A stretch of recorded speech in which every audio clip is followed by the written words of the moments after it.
Hello, I'm going to spend the next couple minutes going over the instructions for the files that were sent to you via email. So before I start, I want to note that the email screenshots in this video are taken from Outlook. So if you have Gmail, Yahoo, or some other email provider, the location of the attachments and the design of the email will look different. But despite these differences, the process for what you'll need to do with the files will still be the same.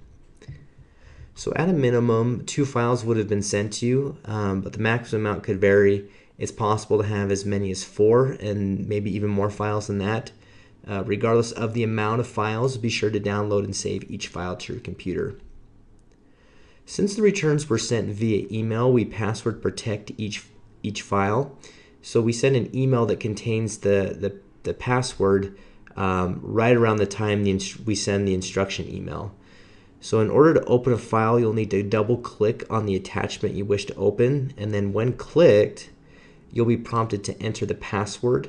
After entering the password, click OK, and then you'll have access to the file, and then you can save the file to your computer.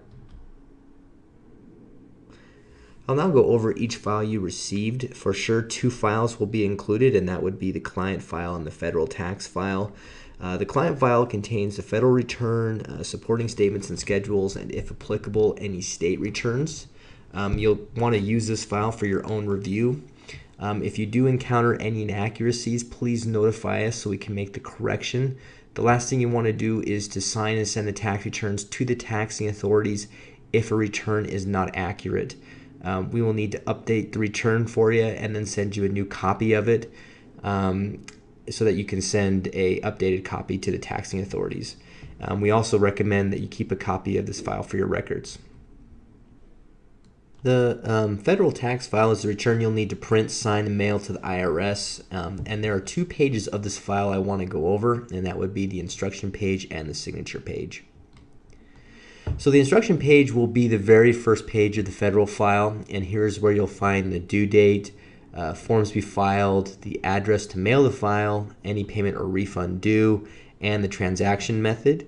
The transaction method will give you instructions of how to pay any balance if you owe, how you will receive a refund if a refund is due to you, and notify you that no payment or refund is due if neither apply. If you do want to pay by check or money order, a voucher will be included as part of the federal file. So this is the second page of Form 1040-NR. Here's where the taxpayer will need to sign and date. The taxpayer is the individual who is listed first on this return. So in this example, John is the taxpayer. When signed, be sure to mail all pages in the file to the address on the instruction page. One form you may receive is a state file. So in this video, I'm going to use a Utah state tax return as an example. Like the federal file, the state file will also have an instruction page on the very first page.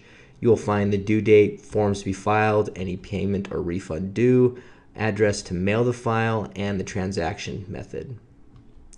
You will also need to sign the return before mailing, and for the state of Utah, the taxpayer signs and dates here. And if you are filing a joint return, the spouse will sign and date here. Other states will have similar requirements to this, and again, when signed, be sure to mail all pages in the file to the address on the instruction page. Another form that you may receive is an estimated tax payment voucher. So here's an example of a voucher. These are payments that are made for the current tax year. So I want to emphasize that these are not installment payments for your tax bill if you owe on the return that we just prepared for you. These are payments that actually will be applied to your next year's tax return. So you can have federal estimated tax payments such as the one shown here, or you could have estimated tax payment vouchers included. There can be up to 4 vouchers, so pay close attention to each due date. The instructions for filing are listed here, and the due date is listed here. If you are mailing payments, be sure to detach here and mail the voucher along with payment. So in conclusion, you will need to send the federal tax return to the address on the instruction page of the federal tax file, and also, if required, you will also need to mail the signed state tax return to the address on the instruction page of the state file. If you do have any questions, please do not hesitate to contact us. Thank you.